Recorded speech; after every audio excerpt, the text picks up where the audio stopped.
Welcome back to some more battles. We are in the open greatly today, and let's try to get some wins with the Morpeko paired with the Gastrodon and the Mandibuzz in the back. Kind of a neutral lead here, considering the Jumpluff dealing super effective fast move pressure. We are going to shield as well.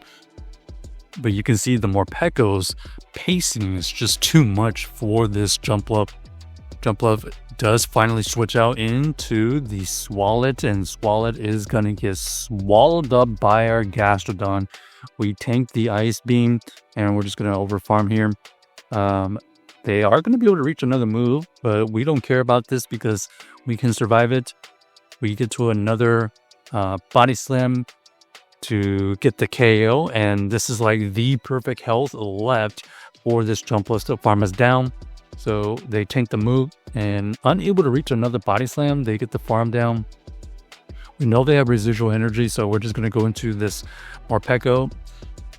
We are going to let this go and just try to win this game with the Mandibuzz, and unfortunately that is the wrong call because you can see here this Mandibuzz is going to struggle mightily against this Azu. So a little bit unfortunate that our Morpeko didn't match up with this Azu. We kind of had no place for the Mandibuzz. Maybe Mandibuzz onto the Swalot was a better decision. Oh, we thought we had a little bit of a win condition there, but unfortunately, not going to happen. So, GG's to our opponent. Next game, we're going to have the Morpeko versus the Emolga. Pretty good lead. They swap out into their Pangoro, and Pangoro is going to face our Mandibuzz. This Mandibuzz can tank a move, so we never shield here. We are going to fire off this Aerial Ace now. This threatens huge damage because they did debuff themselves. We're going to shield here. Ends up being another close combat. Ooh. Looks like this Pangoro gets to another move. And they catch the move onto their Emolga. So good play by them.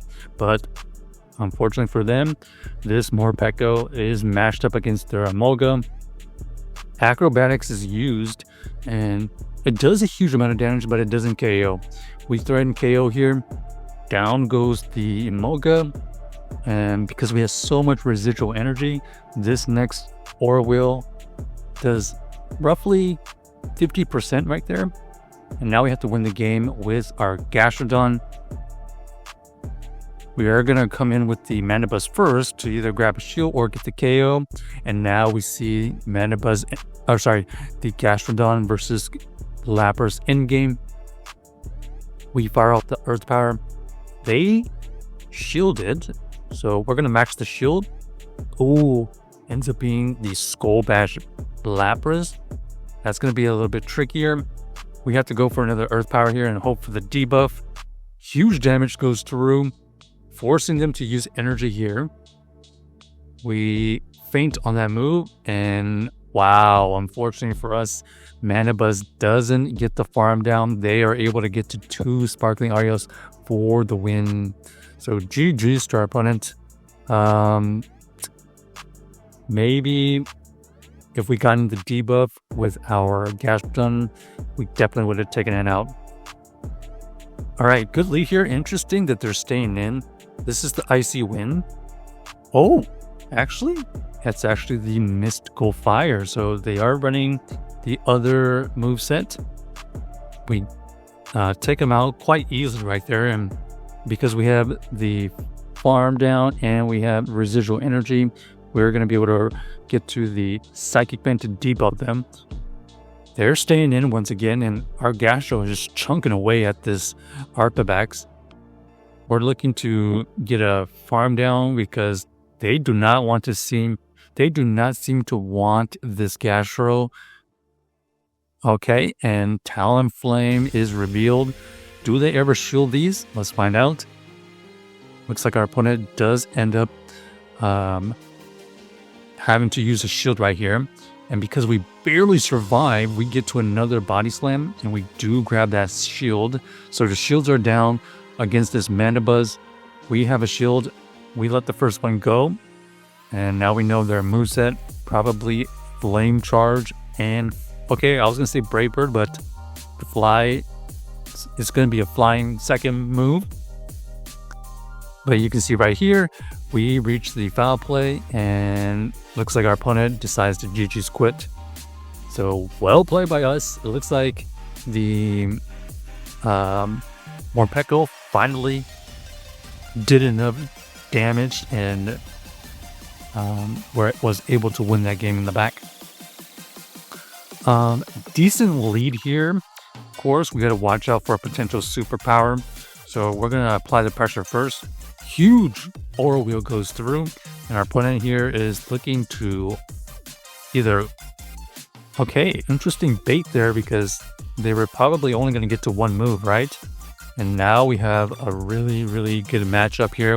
We have triple counters to that Skeletor, so we're going to switch out and see if they have an answer for this Mandibuzz.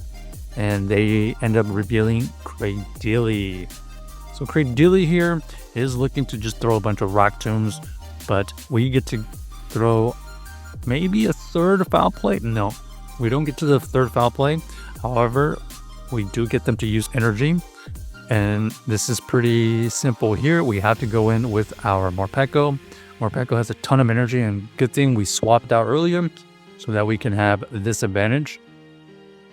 They have to shield these Aura Wheels because even though that first one was resistant, it will still do a significant amount of damage. But unfortunately for them, now our Morpeko is just ramped up. We can just let this go because we have the Gastro for this Skeletor, and that is GG's to our opponent. They are not going to be able to incinerate through our Gastrodon. All right, next we got the Morpeko versus the Drifblim. Great lead here. They swap into the Drapion, and Drapion throws a move pretty quickly. Crunch is used, we avoid the debuff, so that means we can survive this Aqua Tail. And then we can safely farm down. That's beautiful health left on our Gastro. We go for the Earth Power because we potentially get a debuff, and that's exactly what we trigger.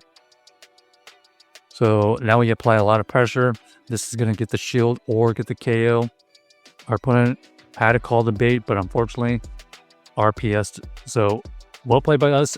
Check out the team if you haven't already, and let us know if you enjoyed the video.